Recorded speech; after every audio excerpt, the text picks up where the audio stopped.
Kelly e eu vou falar hoje para vocês um pouco da biografia de Isaac Sobel. Eu gostaria primeiro de começar falando um dos vários motivos que eu escolhi ele, que foram, assim, ele foi uma pessoa muito importante no Brasil e especialmente no estado de São Paulo, mas quando eu mudei para Bauru, eu percebi que as pessoas não conheciam ele, então eu pensei, por que não agora que eu tenho essa chance mostrar um pouquinho da vida dele para as pessoas que têm comum? Então, eu vou falar um pouquinho dos pais dele. Ele é seu pai, Lazar Swedel, e essa é sua mãe, Bella Klein.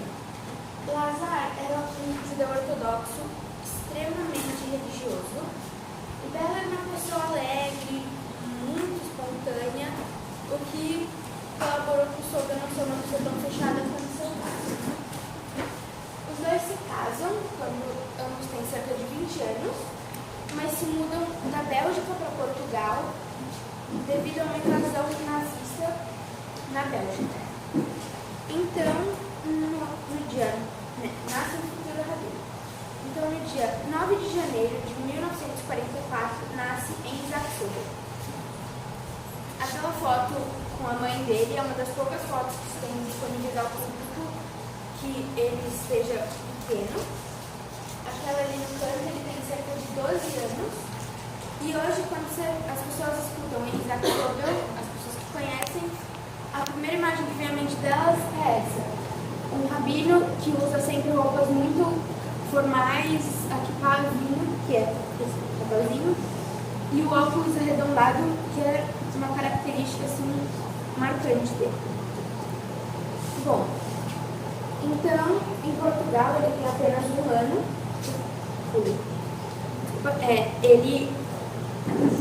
Ele completa um ano em Portugal e seus pais mudam para Nova York porque a situação na Europa já não está mais aceitável devido ao nazismo. Bom, enfim. E no ano de 1949, eles mudam o sobrenome de Swedel para Sobel, que foi uma americanizada do sobrenome, porque é um sobrenome muito difícil de se falar em inglês e em qualquer outro lugar do mundo, é muito complicado mesmo. Bom, a sua educação se baseou na educação ortodoxa judaica. Ele frequentou colégios judaicos, ele frequentou restaurantes judaicos, ele morou em bairros judaicos e seus amigos foram sempre judeus. Então ele viveu assim, imerso no judaísmo. Chegando a hora de escolher qual universidade seguir, ele decide cursar odontologia e a escolha de universidade mais óbvia para um jovem que cursou, que passou sua vida inteira imerso no judaísmo ortodoxo era a Yeshiva University, uma escola, uma universidade judaica que tem um curso básico bem forte e estudos focados no judaísmo. Mas entre ele e o seu diploma tinha um pequeno probleminha. Tinha uma sinagoga ali no meio. Ele sempre foi muito fã de política e de conviver com as pessoas. Tanto é que ele participou de diversas manifestações, inclusive a contra-guerra do Vietnã. Então, ele, após alguns meses de angústia, ele conversa com sua família, com seus pais e com amigos, então ele decide que ele vai virar um rabino liberal. Bom, para eu não demorar muito, aqui é a definição de um judeu liberal, que é a definição da sinagoga que ele trabalhou a vida dele inteira. Então, essa aí. E, bom, então ele convence seu pai de que ele quer realmente ser um rabino liberal e ele convence seu pai a ir com ele para Hebrew Union College, um seminário liberal em Nova York, onde eles conhecem Samuel Atlas, o professor de Talmud, que era o livro das leis judaicas, a área que o pai de Sobel era especialista. Samuel Atlas viria a se tornar um grande amigo e um enorme modelo. Posso passar o slide? Então, ele cursa o seminário liberal após fazer a promessa do pai dele de que ele continuaria seguindo as regras do Kashrut, que são as regras basicamente de alimentação judaica, do que o judeu pode ou não comer, e de outras coisas, tipo mais ou menos regras da vida no cotidiano do judeu. E que ele prometeu também para o seu pai que ele continuaria usando o talit, que é esse nome sagrado, o tefilim, que é uma caixinha aqui que se põe no braço e tem uma reza dentro, e que ele continuaria seguindo as leis judaicas como ele sempre seguiu a vida inteira. Então chegou o ano de 1970 e ele precisa escolher para onde ele quer ir, agora que ele já é um rabino formado. Então, as escolhas dele são Cleveland, São Francisco, Detroit e Miami, todos nos Estados Unidos. Assim ele poderia se manter perto dos pais. E o ano vai passando e ele não tem nenhuma resposta de nenhuma sinagoga que precisasse de um rabino. Eu acho que eu esqueci de falar, não sei se todo mundo sabe, rabino é como se fosse um padre para o catolicismo, mais ou menos equivalente. E então o decano da universidade vai falar com ele e conta que o rabino da CIP, o rabino auxiliar da CIP, a Congregação Israelita Paulista, estava deixando a sinagoga e eles precisavam de um rabino assistente. Então, ele vai conversar com o dono, com o atual presidente da CIP, eles conversam e ele percebe que aconteceu uma química entre ele e o presidente, e ele percebe que pode ser algo positivo na vida dele. Então, o presidente da CIP convida ele para passar um feriado judaico em São Paulo para conhecer a congregação e ele aceita. Mas ele, com medo de ir para São Paulo com a ideia na cabeça de que ele tinha que aceitar, porque senão ele não ia ter trabalho, ele pergunta para o decano se tinha alguma outra possível sinagoga e ele conta que Genebra precisava também de um rabino. Então ele decide que ele vai fazer uma viagem triangular: Nova York, São Paulo, Genebra, Genebra, Nova York. Então, ele vai para São Paulo. Chegando na Terra da Garoa, a primeira coisa que ele percebe é que a cidade é realmente muito acinzentada, tem muito contraste social e uma coisa que não mudou até hoje, muito buraco na rua. Então, ele vai para a congregação. Essa é a Congregação Israelita Paulista, ou CIP. Quando ele chegou lá, ele percebeu que a congregação era grande, bem estruturada e muito sólida para um país tão longínquo quanto ele imaginava que era o Brasil. Ele, chegando lá, ele já percebeu que já não tinha mais dúvida e era isso mesmo que ele queria. Mas, como ele já tinha uma passagem para Genebra, ele iria mesmo assim. Uma passagem engraçada que acontece na vida dele, eu queria contar para vocês. Ele vai na Hasitanot Americana, que é um grupo sionista judaico de jovens. Sionismo é um movimento que os judeus visam a volta dos judeus para Israel, que em hebraico é chamado a terra de Sion, então sionismo. E chegando lá, ele conta que ele adorou sentar com jovens e discutir assuntos essenciais do judaísmo, várias outras coisas. Ele disse que ninguém reclamou dele não falar nada de português. Mas, bom, é o que ele acha, porque ele não estava entendendo nada do que estava acontecendo. Então, ele vai para Genebra, ele percebe que é uma cidade bem limpa, bem diferente de São Paulo, não tem miséria. Mas, assim, apesar de ele falar francês, de ele conseguir conversar bem com as pessoas, a congregação era um pouco menor que a CIP, mas o tamanho não é um problema. Mas ele falou que faltava alguma coisa. E, até hoje, ele diz que era a distância dos braços. Ele volta para Nova York e a decisão está praticamente tomada. Ele iria para São Paulo. Mas, só por curiosidade, ele pergunta para o decano se havia mais alguma sinagoga precisando de rabino.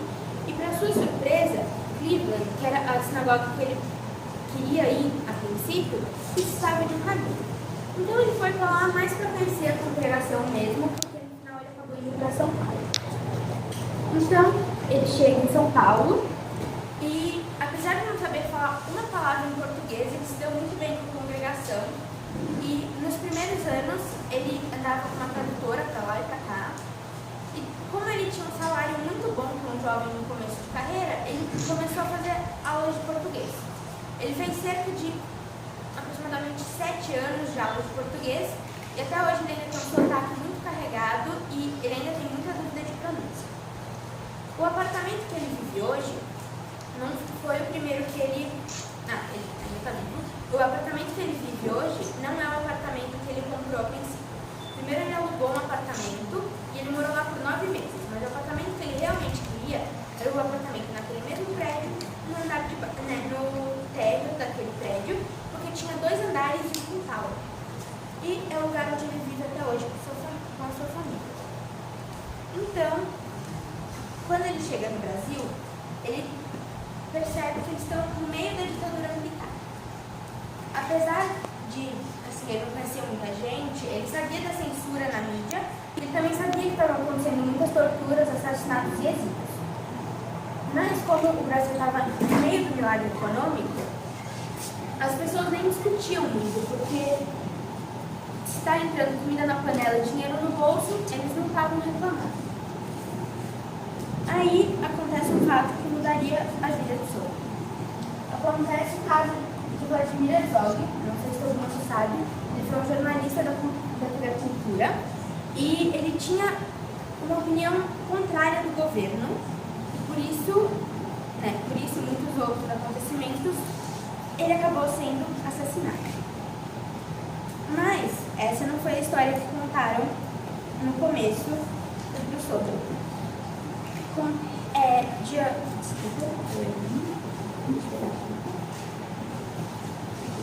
27 de outubro de 1975, o Sogro recebe uma ligação de um funcionário da Hevra Kadisha, que é o serviço funerário da Congregação Evangélica Paulista, dizendo que o corpo de Vladimir Herzog tinha sido entregue pelos militares, dizendo que ele havia se suicidado. Essa foi a foto divulgada nos jornais e, como dá pra ver, ele mantém seus pés no chão. E se uma pessoa está sendo enforcada, mas alcança o pé no chão, é instintivo, ela vai levantar para voltar a respirar. Então, Sobel sabia que isso aí não tinha sido um assassinato, não tinha sido um suicídio, desculpa, e sim um assassinato. Então, ele fala para esse funcionário, porque ele não estava em São Paulo na época, ele estava no Rio de Janeiro, num congresso realizado pela OAB. E o Rabino Fritz Simples, que era o rabino titular da CIP, estava de férias na Alemanha. Então, o funcionário resolveu ligar para o Sobel, que estava mais próximo. Então, o Sobel pede para que seja realizada a Tahará, que é a lavagem do corpo, segundo as tradições judaicas, e pediu para esse funcionário ligar para ele mais tarde, dizendo o estado do corpo. Ele diz que o corpo, então ele liga de novo para o Sobel e diz que o corpo estava realmente com muito machucado e muitos sinais de tortura. Então, o Sobel diz: eu não vou não vou enterrar ele na ala dos suicidas, porque no cemitério israelita, judaico, os suicidas são enterrados numa área à parte do cemitério. Antigamente não era nem dentro do cemitério, era fora, mas porque o corpo é considerado o maior templo, a maior bênção que Deus deu para o judeu, e atentar contra a própria vida era uma das maiores faltas que poderiam ser cometidas. E só que eu sabia que Vladimir tinha 2 filhos, era casado, um homem religioso, e ele não era assim, ele não estava passando por nenhum problema financeiro, nem nada, então ele não estava acreditando nessa história de suicídio. Então, ele contraria a vontade dos militares e enterra Vladimir Herzog na área comum dos cemitérios, algo que viria, alguns dias depois, a revolucionar o Brasil. Então, quando ele volta para São Paulo, ele entra em contato com o arcebispo cardeal de São Paulo, Paulo Evaristo Artes. E eles começam a conversar e decidem que eles realizariam um ato ecumênico de coragem. Sabe, ato ecumênico é quando você junta duas ou mais religiões para fazer um ato assim, sem uma religião definida, e eles fizeram essa homenagem a ele. E os militares, eles decidiram realizar essa cerimônia na Catedral da Sé, porque os militares obrigaram eles a fecharem as portas. Eles falaram: vocês podem realizar isso, mas vocês têm que fazer tudo de portas fechadas. E eles resolveram fazer na catedral, porque eles disseram que a catedral não poderia fechar suas portas ao povo. Então, com apenas 2 dias de preparo, acontece esse ato ecumênico que viria revolucionar o Brasil. E mesmo com pouco tempo para chamar as pessoas, cerca de 8.000 pessoas compareceram. E foi uma coisa que lançou ele definitivamente no mundo de defesa dos direitos humanos, e ele começou com isso a abrir a religião judaica para o povo. Bom, como eu disse, ele começou a participar de muitos congressos e muitas reuniões prol da paz e da conversa entre as religiões por conta daquele ato. Numa dessas viagens, ele conhece Amanda, senhora no canto, com quem ele se casa após apenas alguns meses de namoro. E no ano de 1983, ele tem sua filha Alicia, é a primeira e única filha do casal. A alegria só não foi maior porque sua mãe dela faleceu alguns meses antes, no ano de 1982. Então ele abre as portas da religião. Isso foi uma coisa que gerou bastante polêmica, porque os judeus tinham muito medo de se expor para o povo por conta do que aconteceu na Europa na época do nazismo. Eles se fechavam sempre o máximo possível e evitavam de mostrar que eles eram judeus. Então, o Sobel abre as portas da religião e começa a convidar pessoas, chefes de religião de outros lugares, para comparecerem na sinagoga e presenciarem a prédica e os serviços religiosos. Coisa que não foi muito agradável para algumas pessoas que resolveram, inclusive, teve um movimento na CIP nessa época, para tirar o Sobel do rabinato, porque eles estavam se sentindo ameaçados com a presença de muita gente de fora lá dentro. Não só como ele foi convidando pessoas para entrarem, mas ele foi convidado para presenciar, para conversar sobre esse assunto com outras pessoas. Então, ele começa a surgir, principalmente no Brasil, mas fora também, o diálogo interreligioso. Ele conversa com pessoas de várias, chefes religiosos de várias religiões e de vários lugares do mundo, fazendo com que as religiões começassem a coexistir de forma melhor. Eu pus essa imagem para ilustrar mais ou menos o que o Sobel estava tentando mostrar, que é a coexistência, que todas as religiões podem viver juntas, nesse caso só numa frase, mas que elas podem conviver o mesmo espaço juntas, sem problema nenhum. Os símbolos são o islamismo, o budismo, que seria a ciência, que é o ceticismo, o judaísmo, o paganismo, o Wicca e o cristianismo. E daí, a vida dele está seguindo um rumo até que muito bom, assim, ele está engajado em muitas coisas, mas isso também não é lá tão bom. Ele está muito feliz porque ele está conseguindo fazer tudo que ele queria, ele está fazendo a prédica, ele está atendendo pessoas na sala dele, que óbvio não era tão bom porque tinha gente que vinha por motivos ótimos, que estavam muito felizes, anunciando que iam ter um filho ou que iam se casar, mas também tinha gente muito triste vindo falar com ele, dizendo que tinha perdido um ente querido ou que algum familiar que tinha uma doença terminal. Então ele tinha que lidar com os extremos de sentimentos, assim, de uma hora para outra. Fora isso, ele era uma pessoa muito vaidosa. E ele sempre queria estar bem, porque depois da virada ecumênico, ele virou assim, uma celebridade, porque todo mundo, todos os jornais, todas as revistas queriam ter entrevistas com ele. E ele era muito vaidoso, ele nunca queria deixar transparecer que ele estava com algum problema, que ele estava se sentindo mal. Então, ele descobre que ele tem Parkinson. E aí, a vida dele fica realmente muito complicada. Com o mal de Parkinson, ele não quer deixar as pessoas verem que ele não quer que as pessoas percebam os sintomas da doença, porque já existiu um movimento na CIP para tirar ele por conta dele ter aberto a religião para as outras pessoas. Então, ele começa a se automedicar e tomar remédios muito fortes e medidas muito erradas, o que acabou mexendo não só assim, escondendo melhor um pouco os sintomas da doença, mas também mexeu com a cabeça dele e ele ficou completamente fora de si. Então, indo para um desses congressos, que ele era tão chamado para ir, ele resolve parar na Flórida e passar 4 dias descansando, porque eram os 4 dias que ele deveria estar no congresso. Ele resolve ficar e descansar porque estava muito estressado.